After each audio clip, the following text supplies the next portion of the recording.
I think we'll wait for a couple of minutes more and then we'll start because I can still see some people joining in.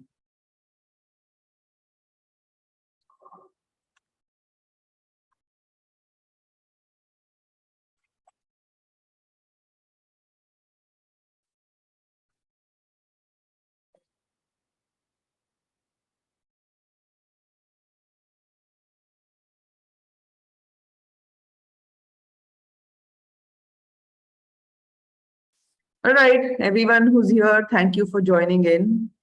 I'd request you to turn on your cameras, please, because these are meant to be interactive sessions. And then I'll tell you who I am and why we're doing this.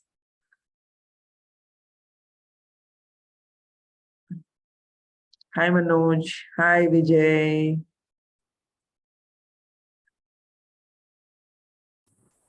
Hi, Priya. Hi, Mugda. Hi. Okay, I turned on auto transcript because last Friday somebody had made that request, but it's very funny, especially when we speak Indian names. It doesn't know what to do with those words. All right. So my name is Mugda Pradhan. I am the founder and CEO of iThrive. I'm a functional nutritionist myself. And we started this series like Friday evenings, 8 p.m. We started these knowledge sharing series because through our work in the last 3.5 years or so, we've actually gained a lot of insights into chronic health conditions, dysfunctions that people suffer from, health problems that actually are very easy to kind of treat sometimes, but people don't even know that that option exists.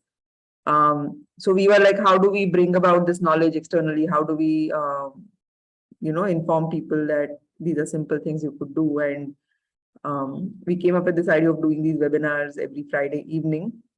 So that's why I'm here. And today we're going to talk primarily about migraines, like what our understanding and our experience of migraines have been. I want to know what inspired you to come and be part of this today.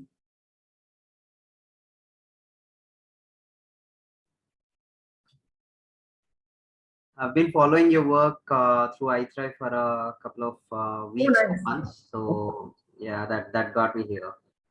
On Insta or LinkedIn, where? On Insta particularly. Oh, okay. Yeah. What about you, Vijay?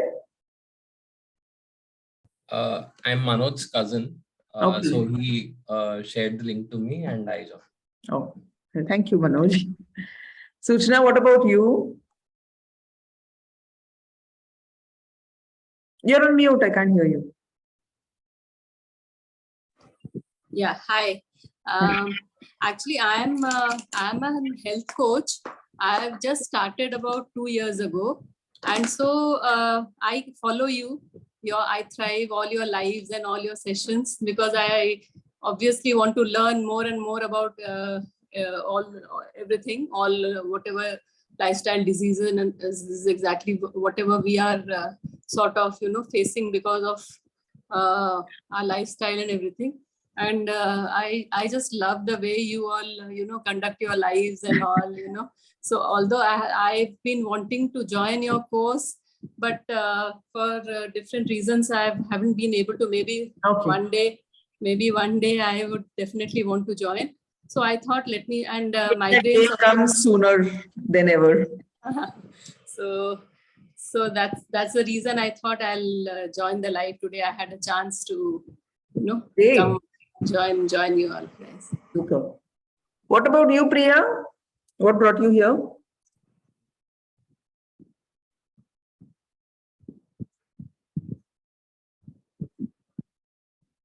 Okay, all right. You don't have to tell us, Priya, if you don't want to. Cool. So, I mean, we do a lot of lives every week, right? Why this one on migraines, Manoj? What brought you to this particular topic?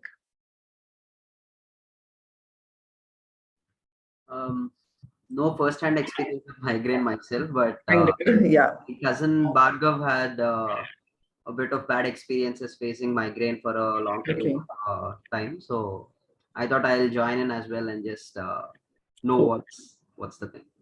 Cool. And Suchna, this is for you. You just want to learn how to help people with migraines, or have you experienced migraines yourself?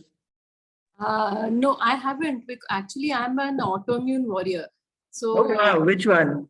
So I have RA and Hashimoto's both. Okay. Yeah. So, and I have actually, that is the reason I came into this field, because, you know, I wanted to learn more, and I have been able to sort of, I want to share it today. I have been able to reverse my hypertension. I have stopped taking medicines for my hypertension. Nice. And my Hashimoto's antibodies are also have come down a lot with my lifestyle and food changes and everything. Great.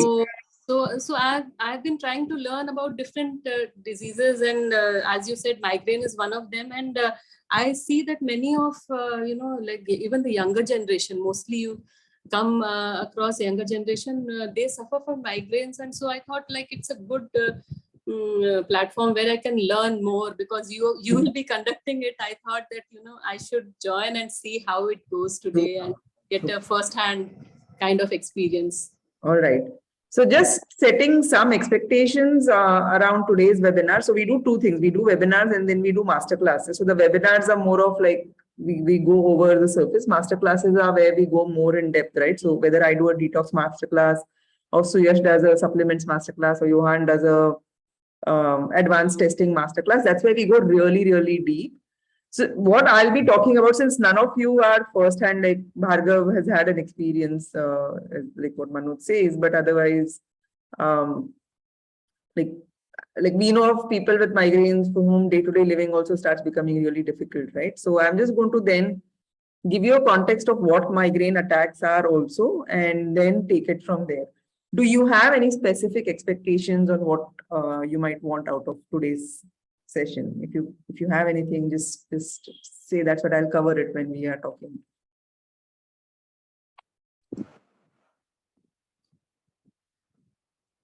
Maybe Mugdha, I'd want to know whether, you know, like, you know, women face it more than men due to their hormonal issues.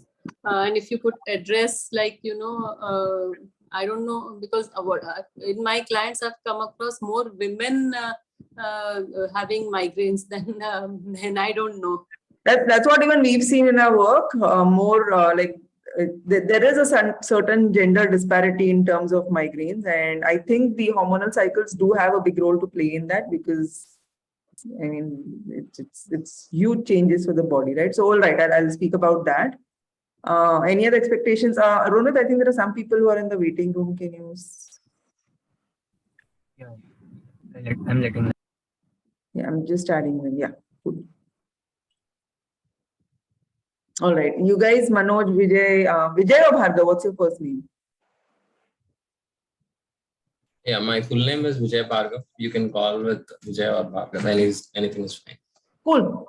So do you have any specific expectations? Like you want to know supplements or something like that, what food to eat? Let me know, then I'll cover that as well. Maybe the ways to prevent migraine attacks. Okay. All right, got it. Cool. So, all right. So I'll just start off with like a overall description of what migraine is, right? So people assume any kind of headache is a migraine. I wouldn't really call it that, because you could even get a headache because of sun exposure and that headache can go away. But people who are real migraine sufferers, right? For them, the headache starts, and then the headache intensity starts going up so much that the pain itself starts triggering a stress response in the body. So that's where nausea comes in, because that pain is so overwhelming that the entire system starts reacting to that pain. So nausea happens, sensitivity to light and sound happens. So they can't even see bright light. Even loud sounds will trigger more pain, right? So any kind of extra sensory stimulation then makes the headache worse. And you know, regular headaches, like even I get headaches sometimes if I've not slept enough. Very rarely, but I get, right, if I've not slept enough, or let's say I cried a lot or something like that. But those headaches, like they'll come, it'll last maybe an hour or two, and then like if I drink enough water, if I eat food, or if I just do something like go in nature or do some breath work, it disappears. Migraine, like people who have migraines, very rarely they see resolution of the migraine in a couple of hours. Usually the intensity goes up, it reaches a peak where life itself becomes really difficult. And then it usually takes 12 hours to the next day for the system to come back to normal, right? So that's what I would say, like when we're addressing migraine here, that's what I'm going to talk about. It's this kind of disabling pain that really comes into the category of migraines. Now, what sets it off, right? Like triggers. So I'm not talking of the root cause. I'm not saying what are the causes. I'm just talking of what are the triggers, right? So could be hormonal changes which happens in women. So mostly the women who come to us with migraine issues experience more episodes just before their periods. That entire PMS week, it gets really intense for them. Women who had a history of migraine, if they're going through menopause, even then the migraine can recur. So hormonal changes can trigger migraine headaches. And I think in a rare case, it was post-pregnancy as the hormones, like the postpartum hormones that were, changing in the woman's body, she had started experiencing migraine. So that is one set where hormones itself can trigger. The other kind of triggers that we've seen is with food and drink. I've very, very often seen people who have a history of migraine are very sensitive to soy and soy products. So soya sauce, or like anything with that tofu and all of that. So soy and soy products do trigger migraine headaches in people who are sensitive. Foods that contain MSG, monosodium glutamate. So certain foods itself can trigger the headache. They won't know this also. They'll just assume that the migraine just started because of something. But I've seen food can trigger headaches. Some drinks, like especially alcohol, even that can trigger a migraine attack. And so like mental emotional stress, right? And this is something that like at least with food you can avoid it. With hormonal changes, okay, this is my cycle time, you can track it. You know that this part of the month this is probably going to happen, so I'll take care of like myself and I'll like just relax a little bit more. But mental emotional stress, especially if it's coming from toxic relationships, if it's coming from there's no predictability on it, right? And it can suddenly trigger a migraine attack. So that's one more thing I've seen in a lot of cases, that sudden unanticipated stress can trigger the entire migraine attack. And I've also seen that some people, if they over exercise, so their window of exercise tolerance will be there, right? Like whether it's running, whether it's a cardio activity, whether it's a weight training exercise. If they go overboard, if they overstrain their body, even that can eventually trigger a migraine attack. So these are triggers.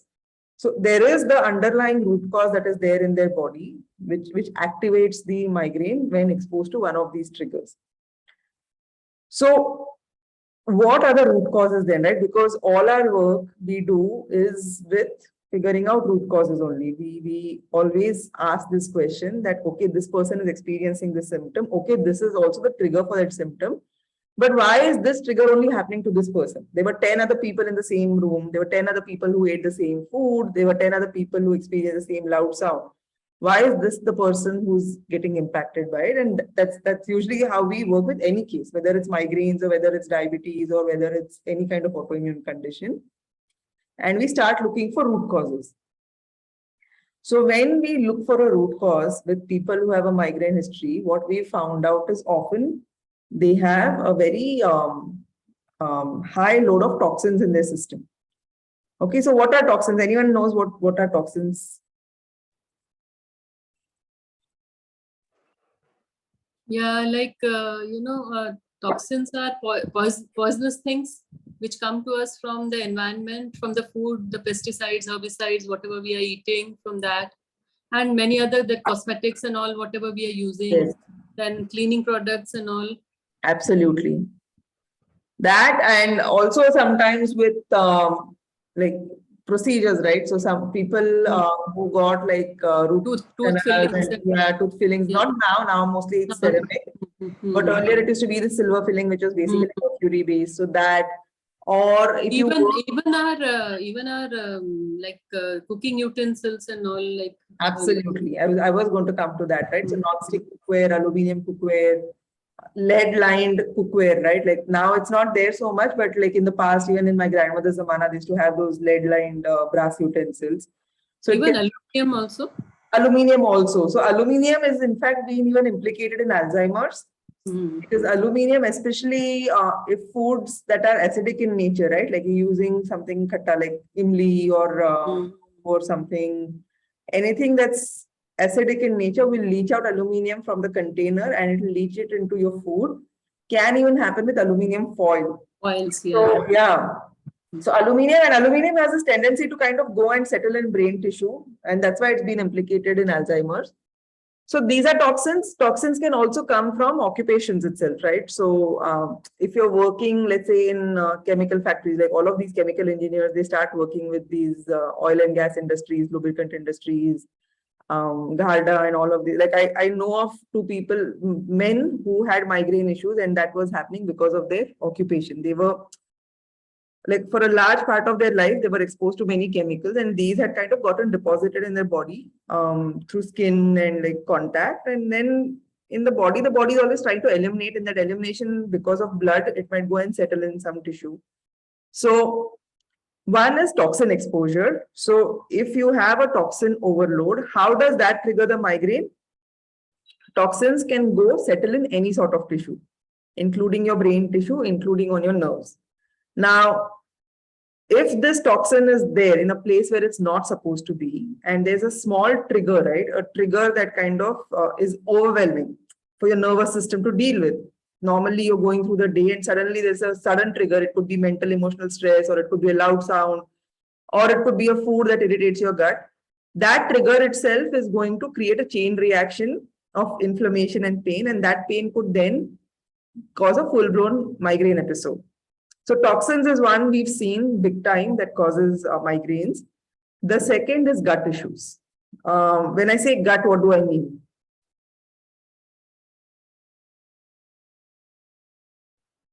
Good bacteria that I come across on your page. The whole digestive process from the mouth. Yeah, the whole digestive system, right from your mouth to your rectum, right? So from the time you eat your food to the time you actually excrete it, that is your gut. Now, in a lot of people, what happens is with the gut, two things. One is there could be an overload, like you were saying, bad bacteria, for example, Manoj, right?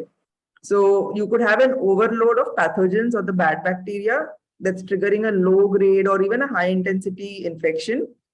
Or your gut could be sensitive to a lot of foods and you don't know that, and that's creating inflammation, right? So gut dysfunction, why would that trigger a migraine?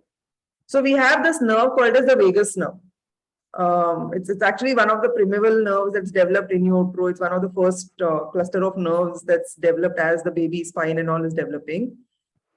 Yeah, the auto subtitling is calling it vagus nerve, like Las Vegas, Vegas. But anyway, so the vagus nerve, and the reason why it's called vagus is literally because it's so vague that it's actually spread all over your body, right? Like the main line of the vagus nerve is between your brain and your gut, but its shoots and its connectors go all over your body.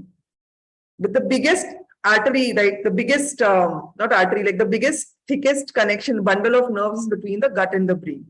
So if your gut has either an infection of pathogens, right? So it could be parasites, it could be things like E. coli or Streptococcus or any of that, or even something like a bacteria called H. pylori.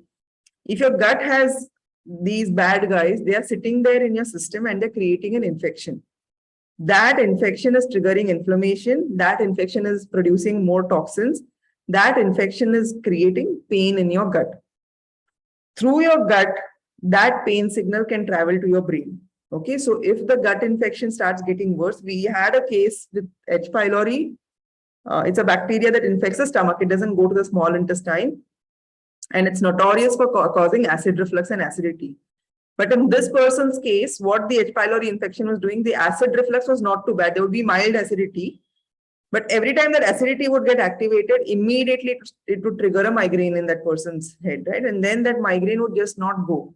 So he had started avoiding so many food because he had gotten scared of eating itself. Every meal would kind of trigger the acid reflux, and then that acid reflux would translate into a migraine pain. So infections can trigger migraine pains. And if you're eating food that your gut can't digest, let's say gluten, right? So what's gluten? Who wants to tell me what's gluten? Yeah, I'd like to say. Yeah. So it's the protein found in wheat, and which actually it looks exactly like a few tissues of our body. And so when we sort of then the body thinks that it is an enemy, and so it starts attacking our own organs. Yeah, that's So the autoimmune modality of gluten, response, right? yeah, response. Yes. There is this thing called molecular mimicry where gluten molecule looks quite similar to tissue, especially the thyroid tissue. And that's why people with Hashimoto's, gluten is like enemy number one. So that's the autoimmune trajectory. But for a lot of people, even without like gluten entering your bloodstream, it can damage your small intestinal lining. Like it can flatten the villi and it can cause just like, kapde ka brush, if you take it and scrub clothes, gluten can do that to your small intestine. So, Mugdha, I have a question here. Like, suppose, do you mean to say that gluten can harm everyone? Or some people can tolerate it? I think the gluten that is there in today's times, right? Today's times, yeah. Like it's saturated with glyphosate, it's mostly GMO. And I think that one's really harmful. But what about the indigenous kind of? Yeah, the kapli and all. See, in my case, I am very gluten sensitive. So if I eat gluten, my weight goes up. And I tried kapli and it still made that impact, right? Some people are able to tolerate it, but most people, right? Like even if they don't think they have gluten sensitivity, when they come to us for a 3-month program, we eliminate gluten. And then like later towards the end of the 3 months, we'll reintroduce certain foods, right? So they want to know how good it feels to avoid gluten until they actually avoid it. And when they eat it again, a lot of them experience bloating and gas and everything. Also, I've asked my ancestrally, my grandmother. So my parents' generation, roti, chapati was mainstream, right? That was part of the diet. But if I have to look one generation above them, like my grandparents, we come from coastal Maharashtra. So rice and these millets, right? So the bajri, jowar, bajri and ragi. So actually my grandparents' diet was millets and rice, and wheat came in around the time my parents were born, because that's when the Britishers brought wheat to India. Wheat is not an indigenous crop. And it became a little bit of a status symbol, right? Like the poor would eat bhakris, the rich would eat chapatis and kind of a thing. No, and one more thing is that I remember, like, see, I belong to Odisha. Right. And like in our state, we normally generally have rice, even morning also, lunch and dinner. Like if you talk about my grandparents and all, they have never heard of rotis and all. Right. So as you said that it came quite later. And then people switched over to like rotis in the night and rice in the morning. Okay. So I get your point. I'm sure. And like if I have to look at the incidence of disease, right? So my grandparents really lived for a very long, like they were old when they died, 90s and all of that. And all 4 of them were pretty mobile, like they were independent. They didn't have a disease that they were dealing with. It was just like old age and the body deteriorated slowly. Death happened. But if I have to look at my mom's case history, right? So she had quite a few chronic conditions for a very long time. I think in her late 40s, 50s only they had started. My dad also has high BP. He has digestive issues. Most of my uncles and aunts, they have diabetes. They have some or the other. Like, I don't remember their parents suffering with issues as much as my parents and my uncles and aunts suffer with issues. Now, in our generation, it's even worse. True. And then the generation younger than ours, it's even worse, right? Like, I don't remember my friends being ADHD or autistic or any of these things. Versus my daughter's generation, how many of them are diagnosed? Like, kids are on Adderall, Ritalin, all of that. And it's getting worse, right? It's really getting worse as we eat more and more of these industrialized, processed, away from nature kind of foods. So with gluten, I would now say that given the kind of environment we live in, given the kind of toxin, like why add unnecessary variables that can cause harm? If you know that gluten, majority population is affected by gluten, then keep it as an exception, that okay, maybe you want to eat a cake when it's your birthday, somebody in the family's birthday, or you're going out and you want to eat something, or you're traveling and there's no other option, then maybe gluten. And actually in India now you can really do gluten free very easily because rice is They're True. everywhere. True, but wheat is everywhere, so it's so difficult because I have stopped having for the last 2 years. I've stopped having wheat products and dairy. And when you go out anywhere, wherever you go, you are flooded with, and then you don't have any choice. But then you have to see your health. Wheat is even in our shampoos. Yeah, everywhere. Yeah, true. Wheat is so pervasive. It's like a super commercial crop, and then it's a great binder, right? So it's there in so many things, like even in processed food products, which you will not even think is wheat, like your roasted chana and everything, right? They use wheat because it binds spices and everything really well. Like worst is wheat in shampoos. Anyway, so yeah. So even if you go to a restaurant and tell them that breadcrumbs nahi usme dalna, this that. So they are not able to understand. So you don't know that you think that you are going gluten free, but you are ingesting gluten in many other ways. So initially, while you're recovering from autoimmune and like you're just like getting back into a stage of no disease, even eating out is really high risk, right? Unless like a dal khichdi, you won't really know for sure. True. But yeah, so gut. So like let's say you're gluten sensitive and you eat gluten, and then that inflames the gut. And if you have a trajectory for migraines, that's going to trigger a migraine attack. I spoke of soy earlier. So I've seen a lot of people who get affected by soy sauce. And the thing is, I don't even realize it, right? They'll just be like, oh, I got a headache this evening and it became a migraine. I don't know why. And then you say, what did you eat? What did you eat? What did you eat? And then you find out that soy sauce is one of the things that they'd had. Monosodium glutamate, which is there in most processed food and even often in restaurant food, because it's a taste maker, right? It builds taste. So MSG, glutamate itself, is a excitatory molecule. So it actually hyperstimulates your neurons.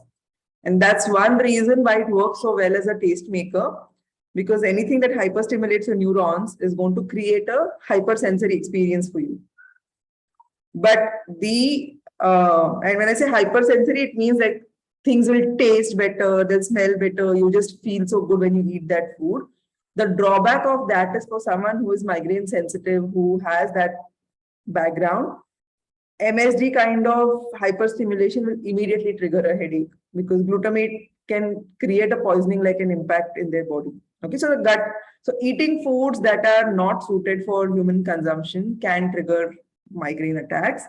And so toxins, food that's inflammatory or gut dysbiosis, so that's the gut itself. Third is stress, right? So we spoke of mental, emotional stress, but even physical stress, like I spoke of workouts. So anything that takes you out of homeostasis. Homeostasis is a state of balance. Our bodies love, body and brain both, it loves being in a state of balance because that's the most energy efficient way of going through the day. You don't want to waste too much energy. But anything that takes you out of this balance can start triggering migraine attacks. What we have seen is for these people, right? So with the food and with the gut microbiome and with the toxins and all, it's so much easier because you help them detox, you fix the gut, you kind of figure out which foods and you kind of eliminate, avoid and all of that. It becomes super easy. For people for whom stress is a primary trigger for migraine episodes, you really have to do like deep one-on-one work, right? Because even mental, emotional stress, these people usually don't know how to set boundaries, which is why somebody can come and ambush them suddenly.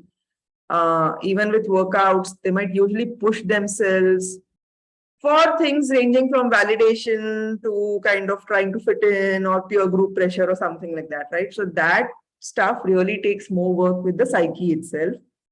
But once that happens, it becomes really easy for them to prevent that stress from impacting them. And in these cases, the tools I've seen that really work is activating the vagus nerve. Okay, so I spoke of the vagus nerve earlier when I spoke of the gut. Now the vagus nerve, and we have something called as a parasympathetic nervous system. Anyone who's heard of this, the parasympathetic nervous system? No? Do you know about it, Suchna? Yeah. Yeah. So that's, yeah, go ahead. Yeah, you go ahead, please. Okay. So we have a stress response, right? Adrenaline, cortisol, all of that happens when we get stressed. In our body, there's an inbuilt mechanism that is the opposite of that. So your stress response can be the accelerator that's taking the car super fast ahead.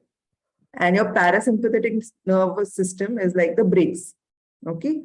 So the body the body is designed to have both of these mechanisms, because sometimes you need the accelerator. You have to like really go run away from somewhere or deal with someone or fight with someone. You need that boost of energy. But you're also not supposed to be in that state all of the time. So your body has this counter-regulatory mechanism called as the parasympathetic nervous system, which when activated, just calms you down, like just says, okay, relax. You don't need to go so fast. So for people for whom stress can induce a migraine, what I've seen is activating this braking system. This parasympathetic nervous system does a beautiful job of calming everything down and bringing them back faster. So even if the migraine episode starts, they don't have to suffer for 12 hours or 24 hours. They can recover much quicker. So these things, this activating the parasympathetic nervous system, that can happen with breath work. So one kind of breath work that I found really effective for headaches and migraines is this. It's called Baba Ramdev made it very famous. What is it called? Anulom Vilom, he calls it. Yeah, I don't use names that he uses. I use my own English names, which is like alternate nostril breathing, which is so much simpler to understand in Anulom Vilom. Anulom Vilom, like it sounds like Karan Arjun from some Hindi movie. But anyway, so alternate nostril breathing is something that I've seen works really well. Even if it's a cluster headache, even a mild headache that's not really a migraine, it works. What you're doing is basically you're using your hand, right? So your finger. So you're using one side, you block, you inhale with one side. And this is really up to the person. So you can either inhale from one side and exhale from the other, or you can inhale from one side and exhale from one side only 3 times and then switch to the other side. Okay, so I don't like too many of these yoga rules. You do like this only, our ancient Rishi Munis will come and harass you otherwise, kind of a thing.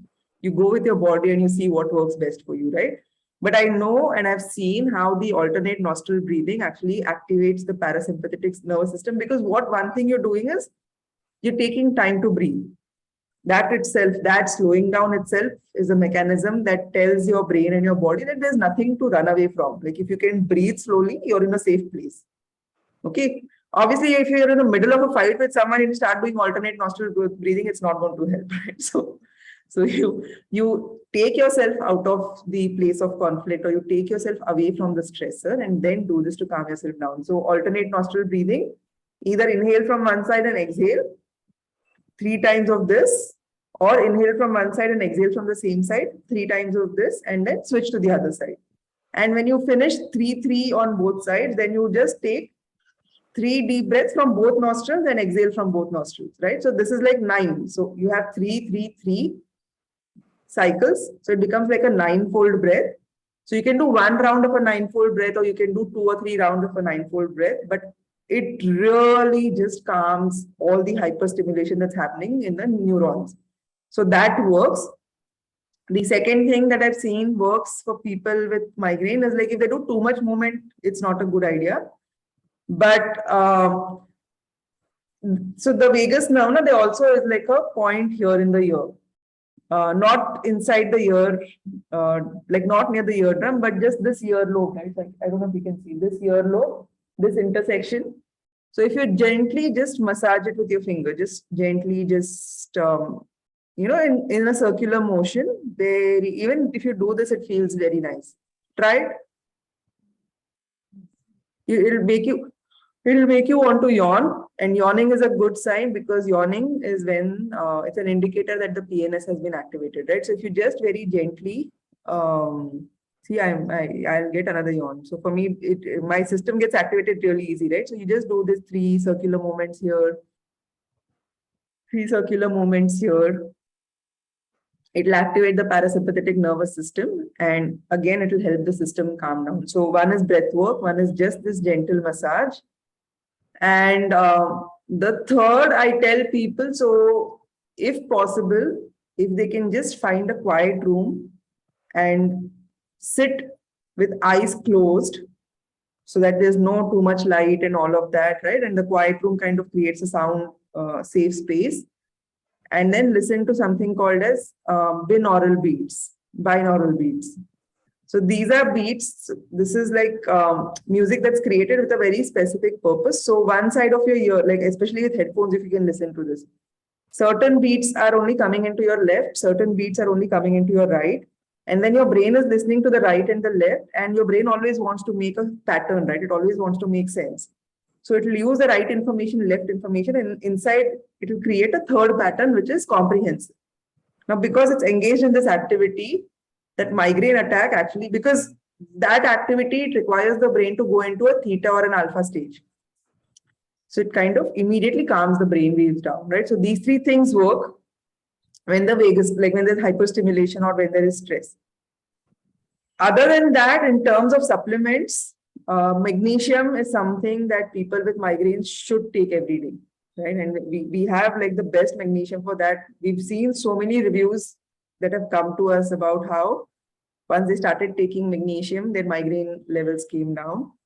And then deficiencies of anything else, right? So B complex, vitamin D, zinc, any of these deficiencies can make you more prone.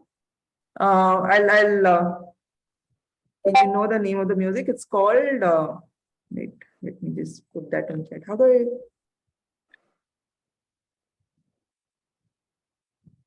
I don't know how to put that in chat. Okay, I'll figure out. There it is in chat. So it's called binaural beats. It's there on YouTube. Yeah, it's there. There are many people who are creating music because it's really useful. Like, I do it. I listen to it in the night. And how do you feel after you listen Yeah, to it? so while I was having sleep issues, so after, I plugged my headphones and I listened to it, I start getting sleepy and I can sleep after that.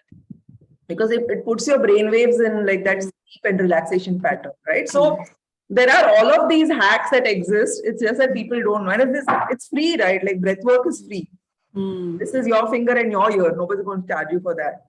YouTube might come up with a premium model at some point of time, but until it's free, you can listen and download and keep these beats with you, right? So these are free hacks to kind of just quickly get your body into a state of relaxation so that the migraine episode, even if it has begun, it gets mitigated. Obviously, the best thing to do is figure out why are you even getting it in the first place, right? What's the root cause? If it's like a physical thing, actually, like maybe toxins or gut microbiome issues or, sensitive to foods and all that, that's primary. But like after doing all that also, let's say a stressor comes, something happens in life, you travel, you don't get enough sleep. So that's one more trigger for a lot of people, that if they don't sleep well, the next day is gone, right? So, I mean, I would never ask anyone to compromise on sleep. It's like vital, right? So even if you're like traveling, if you're taking flights, if you have to do something for work, sleep has to be priority. But people who are in their 20s don't understand the importance of this, including people in my team. They think they have this huge credit card of sleep, which they can use as and when they want to. But make sleep priority. But let's say you couldn't sleep for whatever reason. There were mosquitoes in your room, or it was Durga Puja and like there was loud music. So if your migraine starts off because of lack of sleep, then if you do these techniques, the breath work and the vagus nerve activation, the binaural beats, you might go back into a space of feeling sleepy. You might be able to recover your sleep, and then you might be able to get back on track. So if somebody is able to address his gut issue and this toxin issue, then is he going to get rid of his migraine? We've had like 2 or 3 cases when they initially came for a consult. Migraine was their one of their problems. It was not the only reason why they came. But they disappear, Sushna. Like, see, a lot has to do with the right nutrition also, right? Your body is getting the right food it needs, and you're taking care of it. Yeah, I would like to add, see, I have a client who, a girl who had migraine attacks. She came for weight loss issues. And so then, I put her on a good diet and everything, and like not a very heavy exercise schedule, but like yoga and breath work and everything. And now, she says that her migraine attacks, the duration and the, that gap in between has increased. So now she doesn't get those attacks very frequently as she used to get. And so her doctor has started decreasing the dose of migraines medicines. So, So I feel that with a healthy lifestyle, I'm sure definitely. Even if the liver is overloaded with toxins, or the liver is overburdened because of type 2 diabetes and then the fatty liver grade 1, even the liver, like if the liver is unhealthy, migraine are a possibility. So for a lot of people, when we make these lifestyle changes and get them to eat better and everything, the liver actually gets a chance to breathe, right? And then it kind of creates solutions like the body. See, the body wants to heal. At any point of time, the body is an extremely regenerative system. It's not a self-destructive system, right? It destroys because something is going wrong and it's attempting to fix that. So you give your body the right kind of tools, you kind of bring in the right kind of food and it will start healing itself. So yeah, supplements, magnesium is critical, B complex, vitamin D, zinc, probiotics for the gut, and water. So dehydration is another reason why people end up with migraine attacks, because even our cellular mechanism, right, like creation of energy itself, the ATP, that electron transport chain, it requires water. At that final stage, inside your cell, inside your mitochondria, in the tiniest place, water is required. And most people, even in their blood work, we see that they're chronically dehydrated because they're drinking things like coffee, they're drinking tea, they're drinking maybe even like Coke and all of that. But real water that's going to hydrate their cells and the system is often missing. Or they're just not drinking. I mean, monsoon mein toh because you like end up wanting to go to the washroom more often, most people avoid drinking water. So hydration. So these are basics, right? Hydration, sleep, sunlight exposure, not too harsh sun because that can induce a migraine attack to some people, but getting the body and the eyes used to experiencing sunlight, right? Like early morning sunlight, evening sunlight. So sunlight exposure, sleep, water consumption, getting the breath regulated, having some basic movement practices, eating good food, which is like good protein and saturated fat, and supplementing with the missing nutrients. If you just do this much, you'll actually see a lot of resolution in migraine attacks. So that's what we've seen. And sometimes people think it's like magic. How can the body heal so fast? But it heals. You just have to like listen to it and figure out. And that's why I like doing blood tests. That's why I'm doing this, root cause analysis and all that, because it gives you a line of sight into what's happening in the body. Because externally, there could be so many symptoms. You want to know why is this body creating so many symptoms? What is going wrong internally? So you go see that inside, figure out what's going on, and then fix it. And the body is happy to be pain-free. All right. Any questions?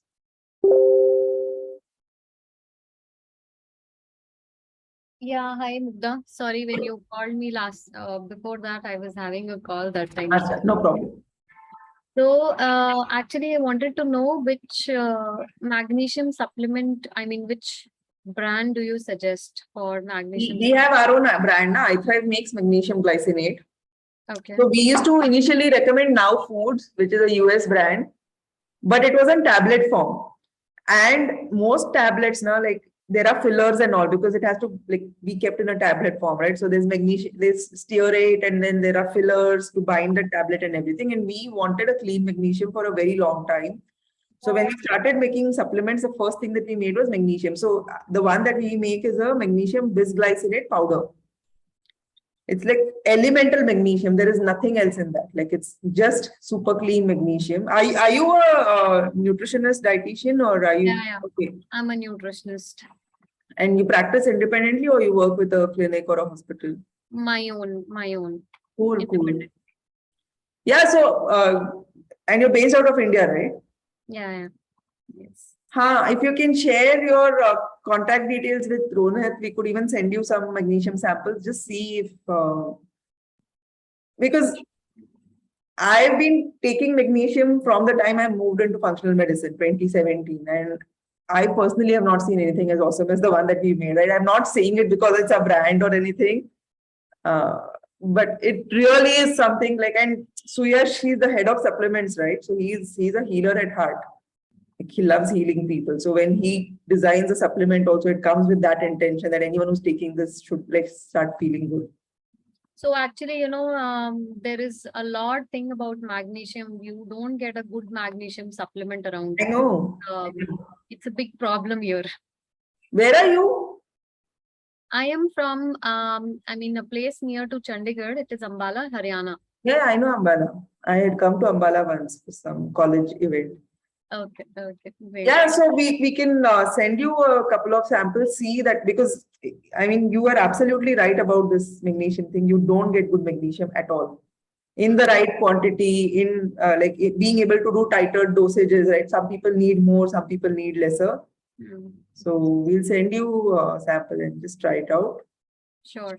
Yeah, and then if you want to recommend it to your clients, patients, we also partner with other nutritionists and doctors. We have an entire doctor network, because one thing we realized was supplements was really difficult in India.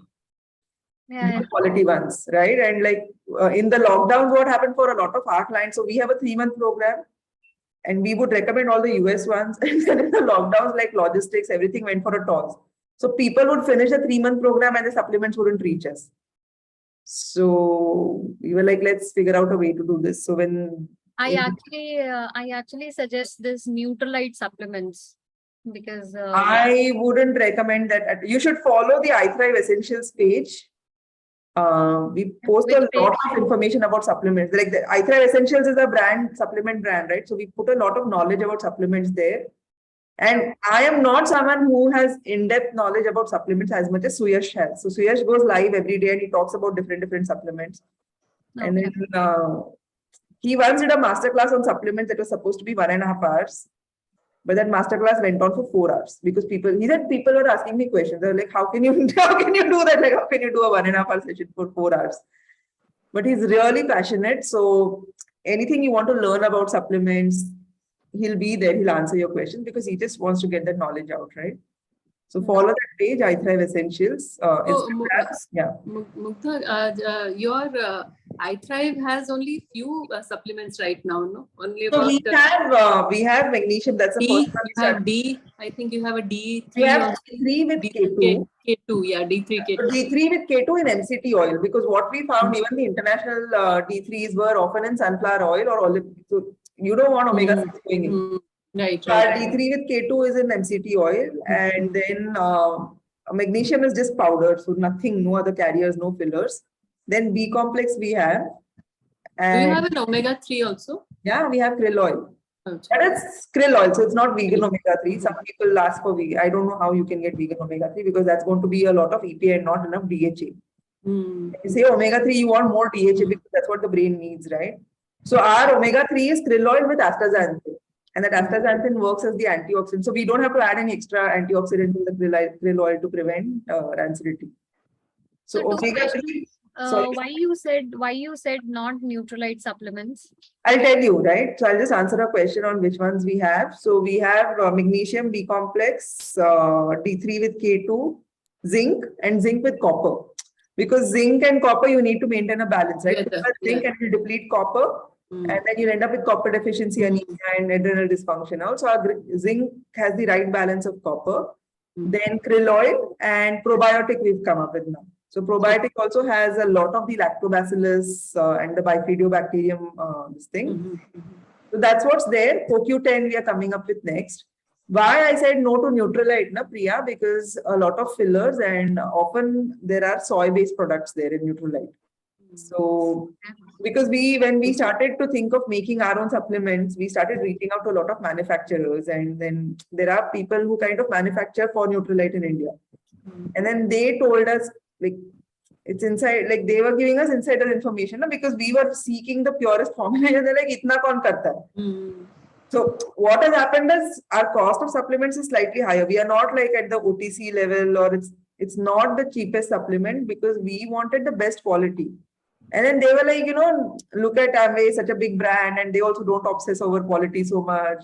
Chal jayega, dal do thoda, and nahi karna hai, because everything about what we do at iThrive is based on our integrity and reputation, right? So even if we can't produce in mass, even if it's going to be slightly expensive, at least we know we are not putting poison into anyone's body. That's how it is. Okay, and what is this significance of having now D3 with K2? So K2 is required for optimal absorption of D3, right? Like if you just do vitamin D, it might not get fully absorbed. K2 is really important for the entire vitamin D cycle. But we covered this actually, there's an entire module on nutrients in the academy, right? The 4-month academy that we have on functional medicine. So there we cover this in detail, and then Suyash has a separate 2-hour supplements module in the academy. There also he covers in detail. Cool. All right. So the team is here. Mansi, Ronit, both of them are here. So you can reach out to them, or usually typically post program maybe tomorrow or on Monday. They'll also call and ask if you have any more leftover questions which we didn't talk about now, right? And then I can answer those. Also follow these pages, right? Follow the essentials page, because especially around supplements, you'll get a lot of information. No one's really talking about supplements in India. Unimed is making them, but they're not like, they're just doing like mass produce. They're not talking of the knowledge of the research that goes into supplements. That you will get in iThrive Essentials. Okay. Chalo. Thank you. Have a good night. Thank you. Thank you, Mugdha, and thank you, Ronit and Mansi, for a session. You're most welcome. Chalo. Bye-bye. Thank you.